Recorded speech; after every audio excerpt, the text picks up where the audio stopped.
এই মুহূর্তে ৩টি প্রশ্নের উত্তর নিয়ে প্রবল চর্চা শুরু হয়ে গেছে বিজেপি কর্মী সমর্থকদের মধ্যে। কোয়েশ্চেন নাম্বার ১, এই মুহূর্তে সর্বভারতীয় সভাপতি পদে ডক্টর জেপি নাড্ডার জায়গায় কে আসছেন? প্রশ্ন নাম্বার ২, বঙ্গের সেনাপতির দায়িত্বটা ঠিক কার কাঁধে যেতে চলেছে? এবং ৩, অনেক তো হলো, অনেক নির্বাচন তো পেরোলো, অনেক রাজনৈতিক পটভূমি তো পরিবর্তন হলো।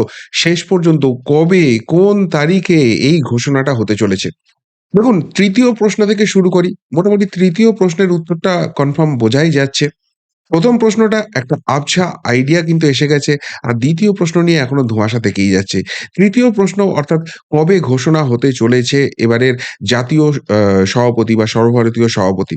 এই প্রশ্নের উত্তরে যেটুকুনি গেরুয়া শিবির থেকে জানা যাচ্ছে যে ২০২৫ সালের জানুয়ারি মাসে যে মকর সংক্রান্তি রয়েছে অর্থাৎ ১৪ তারিখ এবার কিন্তু মকর সংক্রান্তি পড়েছে। তারপরেই কিন্তু জাতীয় সভাপতি ঘোষণা করা হবে।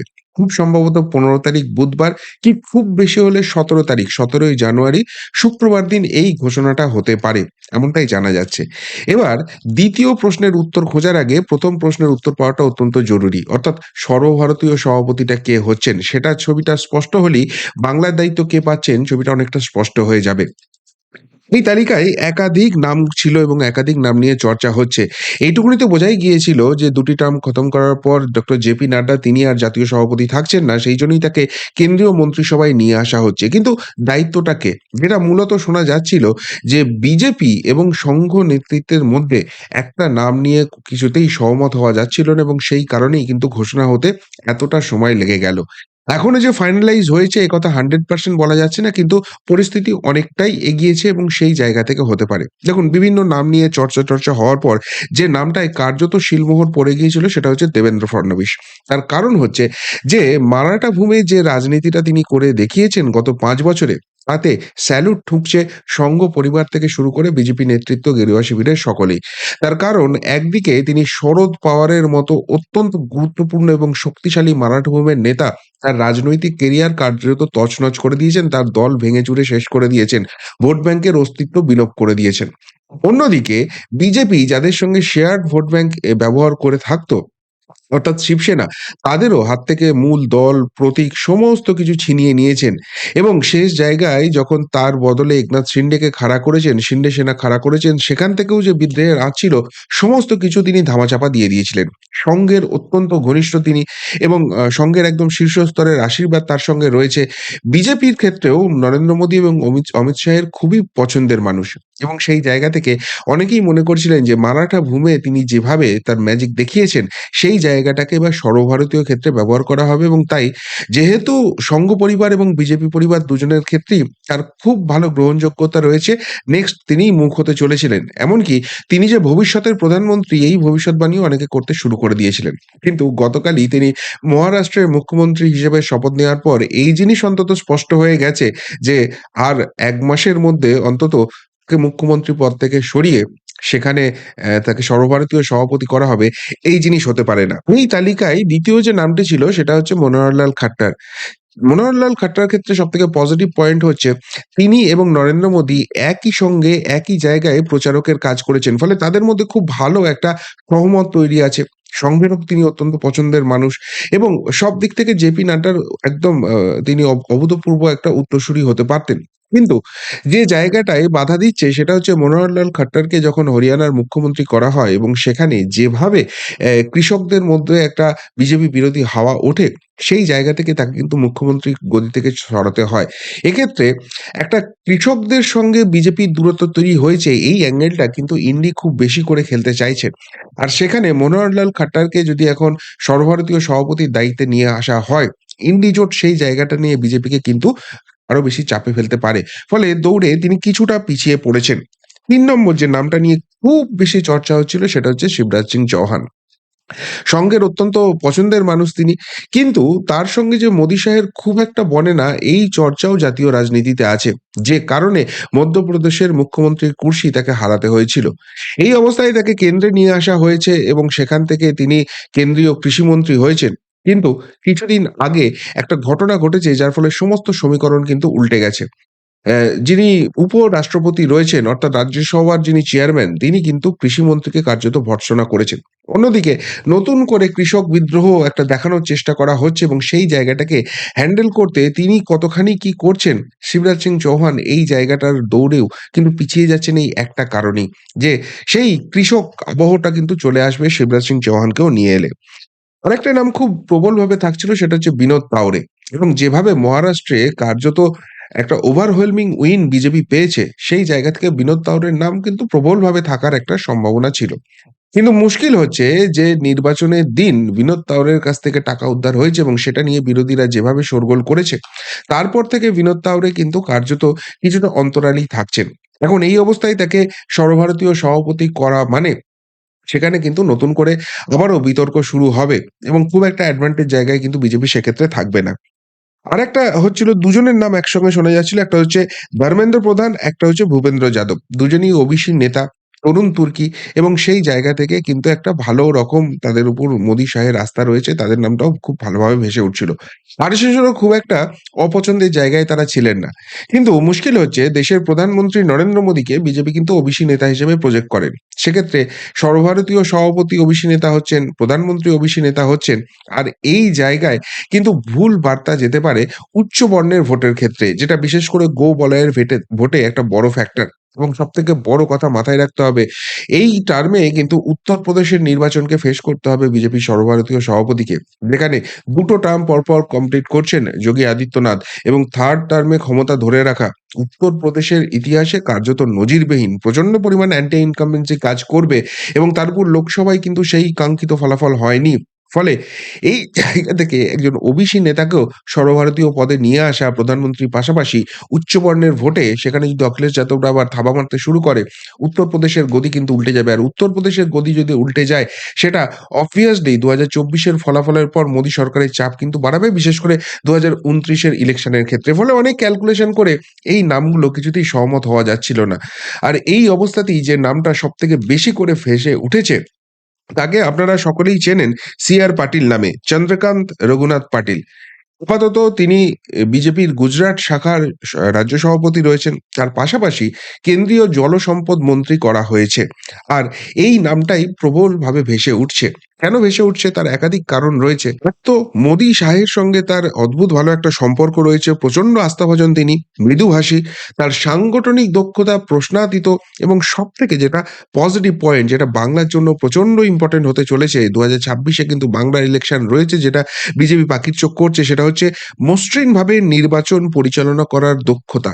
এই জায়গাগুলোই কিন্তু সি.আর. পাটিলের নাম নিয়ে আসছে। দেখুন, আ নরেন্দ্র মোদীর পরবর্তী জামানায় গুজরাটে বিজেপি কিন্তু জিতেছে। কিন্তু জেতার মাঝেও বিজেপির আভ্যন্তরীণ রাজনীতি এবং ডামাডোল কিন্তু শুরু হয়ে গিয়েছিল। নরেন্দ্র মোদী যখন মুখ্যমন্ত্রী হিসেবে সরে এলেন, প্রধানমন্ত্রী হলেন, সেখানে আনন্দবেন প্যাটেলকে নিয়ে আসা হলো।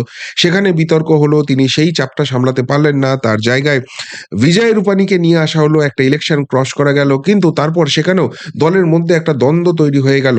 সেই বিজয় রূপানী এপিসোড পেরিয়ে ভূপেন্দ্র প্যাটেলকে মুখ্যমন্ত্রী করা এবং তাকে সামনে রেখে গুজরাটে মুখ্যমন্ত্রিত্বের আসন থেকে বিজেপির জেতা এবং পুরনো দক্ষতা নিয়ে, যেখানে কিন্তু কংগ্রেস এবং আপের একটা বড় বিপদ ছিল।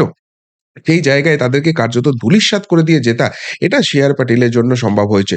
শুধুমাত্র তাই নয়, লোকসভা নির্বাচনে ২৬ টার মধ্যে ২৫ টা আসনই কিন্তু বিজেপি এবারে জিতেছে এবং সেটা কিন্তু পরপর ৩য় বার হলো এইরকম ম্যাসিভ উইন গুজরাটে হলো। সেই শ্রেয় কিন্তু তার দিকে যাচ্ছে। ফলে তার সাংগঠনিক দক্ষতা এবং নির্বাচন পরিচালনা করার ক্ষমতা, মৃদুভাষী, এই সমস্ত কিছু নিয়ে তাকে কিন্তু অনেকটা এগিয়ে রাখছে, বিশেষ করে মোদী শাহের আস্থাভাজন তিনি। কিন্তু এখানে কি কাঁটা নেই? হ্যাঁ, কাঁটাও রয়েছে। ১ নম্বর পয়েন্ট যেটা আসছে, তিনি গুজরাট লবি থেকে আসছেন। ইতিমধ্যেই মোদী শাহ গুজরাট লবি যিনি সর্বভারতীয় সভাপতি তিনিও চলে আসছেন গুজরাট লবি থেকে। ফলে গো বলে যে রাজনীতি রয়েছে সেখানে প্রশ্ন উঠতে পারে। যোগী আদিত্যনাথের যারা ঘনিষ্ঠ রয়েছেন তারা সেটা নিয়ে প্রশ্ন তুলতে পারেন। সংঘ এই ব্যাপারটা কতখানি মেনে নেবেন? এই নিয়েও কিন্তু প্রশ্ন থেকে যাচ্ছে। কিন্তু মাথায় রাখতে হবে আগামী দিনে এই ৫ টা বছরে একাধিক গুরুত্বপূর্ণ নির্বাচন ফেস করতে হবে বিজেপিকে। যার মধ্যে বাংলা যেখানে জেতার সম্ভাবনা রয়েছে, যার মধ্যে উত্তরপ্রদেশ ২ টো টার্ম জেতার পর ৩rd টার্ম হ্যাট্রিক করার একটা চাপ সেখানে রয়েছে। উত্তরপ্রদেশ হারলে সর্বভারতীয় রাজনীতিতে একটা পিছিয়ে পড়ার জায়গা রয়েছে। কর্ণাটক যেখানে কিন্তু ক্ষমতা পুনরুদ্ধারের জায়গা রয়েছে। তেলেঙ্গানা যেখানে বিজেপি অল আউট ঝাঁপিয়েছে এবং অল আউট ঝাঁপানোর পর সেটা কংগ্রেসের হাত থেকে ছিনিয়ে নেয়ার মতো জায়গা রয়েছে। ফলে অনেকগুলো গুরুত্বপূর্ণ নির্বাচন রয়েছে। তাই এমন একজনকে বিজেপি সর্বভারতীয় সভাপতি হিসেবে চাইছেন, যেখানে রাজ্য ওয়াইজ যে বিভিন্ন ইকুয়েশন আছে এবং ভোটের যে প্যাটার্ন আছে সেগুলো কিন্তু ডেফিনিটলি আলাদা। বিশেষ করে পশ্চিমবঙ্গের রাজনীতির ক্ষেত্রে। আর এই সমস্ত কিছু যিনি হ্যান্ডেল করতে পারবেন, কঠিন সিচুয়েশনে দলকে যিনি জিতানোর ক্ষমতা রেখেছেন, তাকেই সামনে আনতে চাইছেন।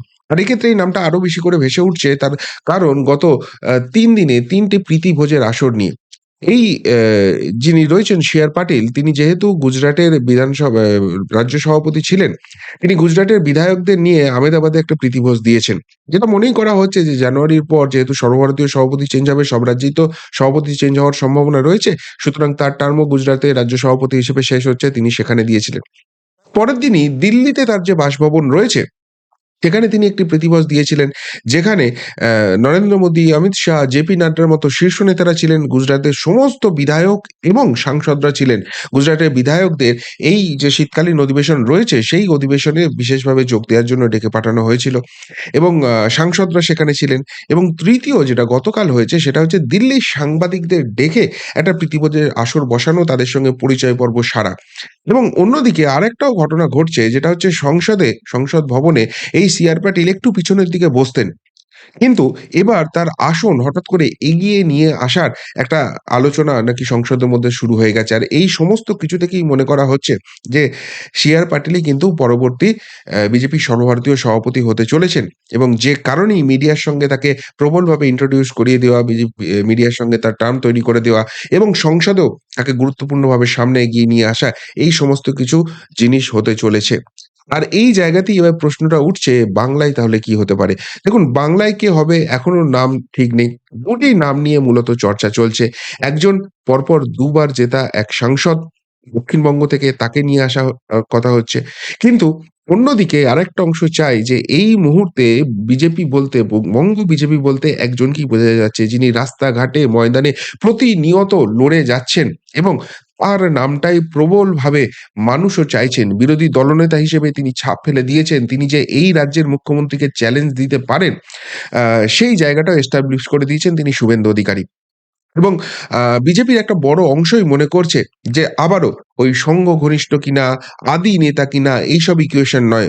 বাংলায় জিততে গেলে অল আউট ঝাঁপাতে হবে এবং সেখানে কাজের লোক চাই এবং তিনি যে কাজের লোক, তিনি যে সংগঠনটা বোঝেন, এই সি.আর. পাটিলের মতোই কিন্তু বুঝিয়ে দিয়েছেন শুভেন্দু অধিকারী। তিনি নির্বাচনটা কিভাবে করতে হয় জানেন। যে কারণে ২০২৪ এর লোকসভা নির্বাচনে সারা রাজ্যেই সেই কাঙ্ক্ষিত ফলাফল হয়নি। অথচ পূর্ব মেদিনীপুরে ২ টো আসনই জেতা গেছে, ১৬ টার মধ্যে ১৫ টা বিধানসভায় লিড হয়েছে। এমনকি সবথেকে বড় কথা পঞ্চায়েত নির্বাচন যেখানে লুটপাটের ভয়ংকর অভিযোগ উঠেছে কিন্তু তাও নিজের জেলাতে গড় ধরে রাখতে পেরেছেন। আর তাই বাংলায় ভালো কিছু ফল করতে হলে শুভেন্দু অধিকারীর মতো নেতাকেই সামনে নিয়ে আসতে হবে এবং এই ব্যাপারে নাকি সংঘ শিবিরেরও গ্রিন সিগন্যাল মিলছে। ফলে অনেক কিছু ইকুয়েশন, অনেক কিছু ছবি স্পষ্ট হয়ে যাবে জানুয়ারির ১৪ তারিখটা বদলালে এবং সেখানে সর্বভারতীয় ক্ষেত্রে হোক বা বাংলার ক্ষেত্রেই হোক, ছবিটা কিন্তু পুরোপুরি পরিষ্কার হয়ে যাবে। শেষ পর্যন্ত কে দায়িত্ব পাচ্ছেন এবং তারপর বিজেপির কি স্ট্র্যাটেজি হবে সেই নিয়ে আমাদের নজর তো থাকবেই। কিন্তু এই ৩ টে প্রশ্নের উত্তর নিয়ে জল্পনা গেরুয়া শিবিরের সমর্থকদের কিন্তু কিছুতেই কমবে না যতক্ষণ না ঘোষণাটা হচ্ছে। আপনাদের কি মনে হয় শেষ পর্যন্ত দায়িত্বটা কে পেতে চলেছেন এবং পাওয়ার পর ঠিক রাজনীতিটা কোন খাতে বইবে? উত্তরটা অবশ্যই কমেন্ট বক্সে কমেন্ট করে জানাবেন। এখনকার মতো এখানেই শেষ করলাম। ফেরত আসছি নতুন প্রতিবেদন নিয়ে খুব তাড়াতাড়ি। ভালো থাকবেন, সাথে থাকবেন, পাশে থাকবেন। নমস্কার।